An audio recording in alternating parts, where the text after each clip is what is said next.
मी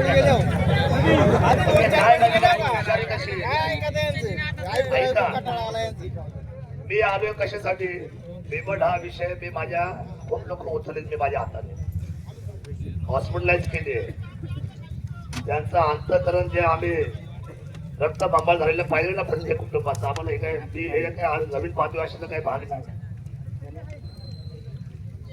3 आठवड्यामध्ये 3 घटना घडल्यात आपल्या भागामध्ये आणि हा अतिशय सेन्सिटिव्ह विषय आहे, गंभीर विषय. या गंभीर विषयासाठी आपण सगळे एकत्र आलेले. 2 मिनिटं तुम्ही विसरून जावा का हे खासदार आहे मी आमदार आहे, 2 मिनिटं विसरून जातो. आपली दिशा गडबडायला नको. आता आपण योग्य ठिकाणी योग्य वेळेला आलेलो आहोत. 3 वर्षाचं भांडण चालू आहे, परंतु त्याला स्वरूप भेटत नव्हतं. आधी सुद्धा दम काढला, आज होईल, उद्या होईल, परवा होईल, नंतर होईल. अनेक लोकांचे शब्द आले, अनेक लोकांनी आम्हाला समजून सांगितलं, अनेक उपाययोजना करायचा प्रयत्न केला, पण त्याच्यातून हे काही कुठलीही गोष्ट ही त्या ठिकाणी संपायला मागत नाही. आणि म्हणून आजचा दिवस जो उजाडला आहे तो दिवस तुम्ही हातातून घालवायचा नाही. मेहरबानी करून माझी विनंती अशी आहे. काय होतं, राजकीय आपण बोलणार आहोत, राजकारणाला वेगळी व्यासपीठ आहे, राजकारणाला वेगळी मैदान आहे. आज हे व्यासपीठ फार वेगळं आहे. आज आपण इथं बसतोय, कदाचित या 3 तालुक्यामध्ये एखादा व्यक्ती कुणाच्या तरी नजर ठेवून असेल तर पटकन त्याच्या लढणीचा घोट पण गेला. आपण इथं बसलेला आज ही बाब आहे जमते. त्यामुळे माझी विनंती आहे, माझी आपल्या सर्वांना हात जोडून, आपण जे म्हणताय ते कलेक्टर आलं पाहिजे, पालकमंत्री आले पाहिजे, वनमंत्री आले पाहिजे. मला असं वाटतं की ह्या खात्याला डिपार्टमेंटला एक स्वतंत्र मंत्री दिले राज्याने, दिलेत ना, ते आहेत जबाबदार आणि त्यांच्या बरोबर आहेत पालकमंत्री जबाबदार. हे दोघा माणसं आल्याशिवाय आम्ही ह्या रस्त्यातून उठणार नाही, ही आमची नैतिक जबाबदारी. आता खाली काय चाललंय वर काय हे बाकीच्या भानगडी सोडून द्या तुम्ही सर्व. कलेक्टरला आपण निरोप दिला पाहिजे की आम्हाला दोन्ही माणसं खाली पाहिजे, उपाययोजना तो व्हायला पाहिजे. उपाययोजना जोपर्यंत गंभीर होत नाही आणि शासन जोपर्यंत हा निर्णय करत नाही तोपर्यंत काय झालं, मी सुद्धा खूप लोकांना पाहिलं, इन करून येतात, घाटीवरती घालतात, आम्हाला सरण मारतात. आता साहेब आता पुढच्या आठवड्यात बघा बंदोबस्त झालेला असेल, पुढच्या आठवड्यात बघा तुम्हाला सांगतो आम्ही त्याला इंजेक्शन मारून त्याला बेशुद्ध करून आम्ही त्याला घेऊन जातो बघा. हे सगळं आम्ही पाहत आलेलो आहोत. यांनी सुद्धा अनेक वेळेला वरती विषय मांडलेले आहेत मोठे साहेबांनी. आम्ही काय प्रतिनिधी आहोत, आम्हाला खरोखर ही परिस्थिती कळते की इथं काय वस्तुस्थिती आहे. आता आपल्याला हा टेम्पो टिकवावा लागणार आहे. आपण जर का हे बोट थोडी जरी सैल केली आणि आवाज न बोलून सोडून द्या, बघा याचा न्याय निवाडा होत असतो. आयुष्यामध्ये चढ उतार आपण सर्वांनी पाहिले, आपल्या वार्डवाल्यांनी पाहिले, आपल्या पिढ्यांनी पाहिलेले आहेत. आज हे कुठलंही कुणाचे नाव घेऊन कुणाला मोठं करायचं तुम्ही बिलकुलही प्रयत्न करू नका. हे व्यासपीठ शेतकऱ्यांचं आहे, हे आजचं व्यासपीठ आपत्कालीन व्यवस्थेचं आहे. आपल्याला गंभीर इशारा द्यावा लागेल की राज्याच्या वनमंत्र्यांनी 3.5 तास देऊ शकत नाही. काय ना 1 तास लागेल.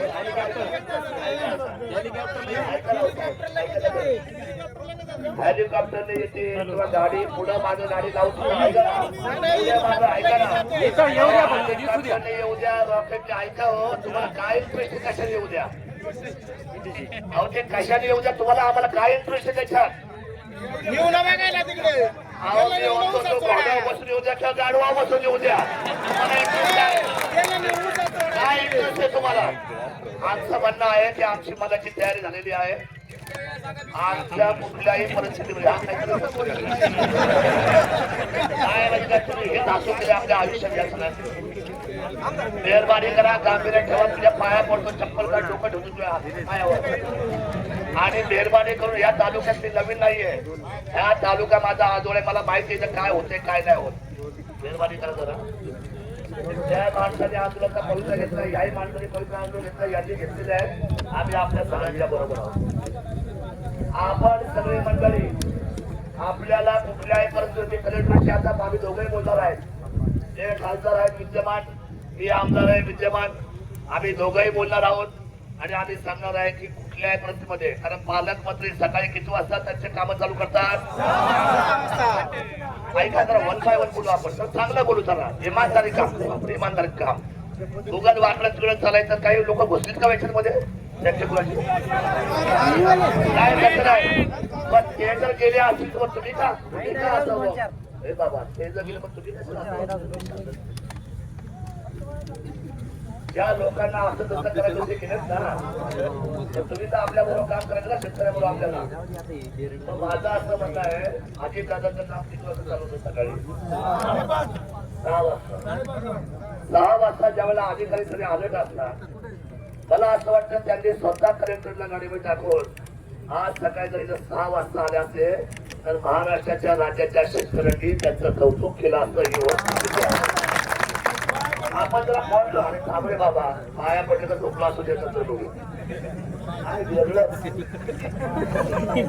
ऐका, माझी आपल्याला विनंती आहे पुन्हा, मी आपल्याला समजावून निघलेली हा विषय सोडवायचा प्रयत्न करू नका. आपली टीचर होत झाला विषयाची पुन्हा परंतु असं समजत नाही.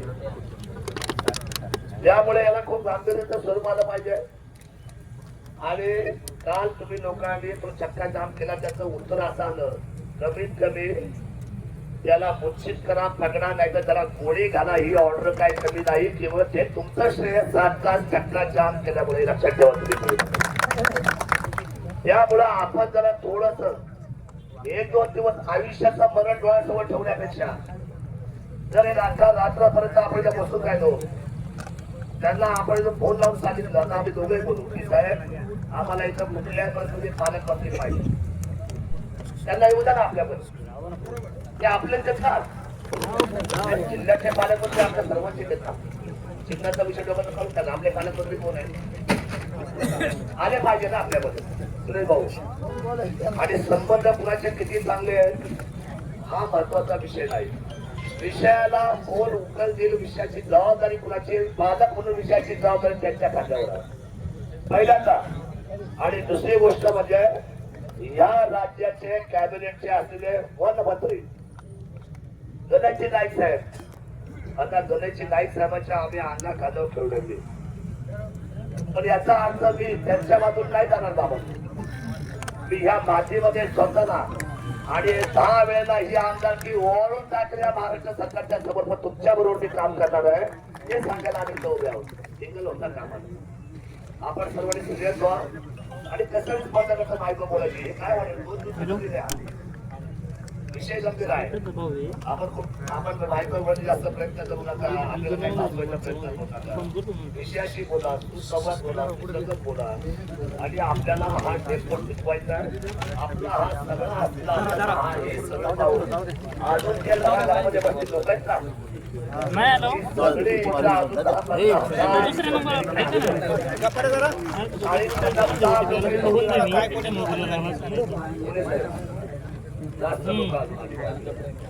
सगळ्यांचा विषय आहे हा. काय ठराविक त्या भागात घटना घटी काल तेवढा विषय नाही. हा विषय संपूर्ण जुन्नर आंबेगाव आदेश होत आहे. त्यामुळे ही ताकद वाढत गेली पाहिजे. मला एक सांगा, शेतकरी जेव्हा शेतामध्ये जातो स्वतःचा अवलंबी ठेवून त्यावेळेस त्यांचा हात सुरक्षित झालेला आहे. शासन असं म्हणतंय की तुम्ही पिंजूर लावून आतमध्ये बसा आणि बिबट्याला तुमच्या आयात खाऊ द्या. मला सांगा हे अत्यंत झाले.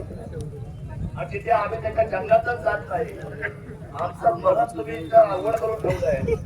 त्यामुळे या सगळ्यांचं उत्तर घेण्यासाठी आणि खरं तर राज्याचे मुख्यमंत्री हे पालक आहेत आपल्या सर्वांचे, त्यांच्या कानामध्ये हा विषय गेलाय. माझं असं म्हणणं आहे, मुख्यमंत्री जर 13 कोटी जनतेचं नेतृत्व करतायत तर त्यांनी सुद्धा हा विषय अतिशय गंभीर घेतला पाहिजे.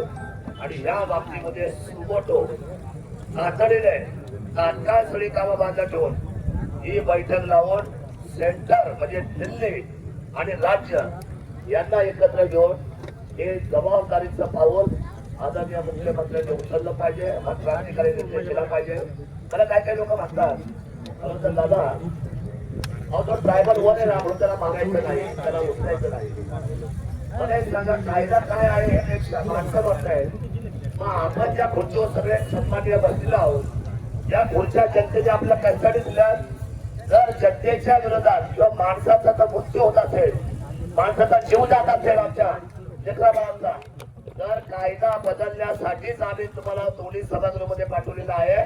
हा कायदा तुम्हाला तात्काळ बदलावाच लागेल, ही भूमिका घेऊन आपल्या सर्वांना काम करावं लागेल. त्यामुळे माझी प्रशासनाला विनंती आहे, इथे कोण डिवाइस झाली का पाटील साहेब, आपण मेसेज द्या वर कलेक्टरला आणि तुमच्या एसपीला सुद्धा की ही लोक आता हटणार नाही आणि आम्ही निर्णय घेतल्याशिवाय मागे जाणार नाही. आम्हाला पालकमंत्री महोदय पाहिजे आणि आम्हाला या राज्याचे वनमंत्री पाहिजे. आम्ही अतिशय शांततेत त्याच्याशी संवाद करू. आम्ही बिलकुल कायदा हातात घेणार नाही. आम्ही त्यांना सन्मानपूर्वक ऐकू, कारण ते आमच्या राज्याचे नेते आहेत. राज्याच्या नेत्यांचा आम्ही सन्मानच करू. हा तालुका आंबेगाव जिल्हा हे सगळा परिषदेचा उत्तरेचा भाग अतिशय सुसंस्कृत आहे, चांगला आहे, सज्ञान आहे. आमचा सगळा शेतकरी इथं ग्रॅज्युएट झालेला आहे, अतिशय उच्च शिक्षित मुले आहेत आमचे. त्यामुळे माझी विनंती आपल्याला आहे, आपण लगेच निरोप द्या. आम्ही सुद्धा आता मी खाली बसून कलेक्टरशी बोलणं करतो. आम्हाला इथे पालकमंत्री हवे आणि आम्हाला इथे कुठल्याही परिस्थितीमध्ये वनमंत्री पाहिजे. इथं आमच्याशी मिटिंग केली पाहिजे आणि 24 तासाच्या आतमध्ये आम्हाला बिबट मुक्त करण्याचा निर्णय महाराष्ट्र शासनाने घेतला पाहिजे. एवढा विषय आपल्या समोर ठेवतो. अजिंक्य काय बोलत नाही, बोलताना आपल्याला बस बोललो असेल, चुकून एखादा शब्द बोललो असेल तर दिलगिरी व्यक्त करतो. जय शिवराय.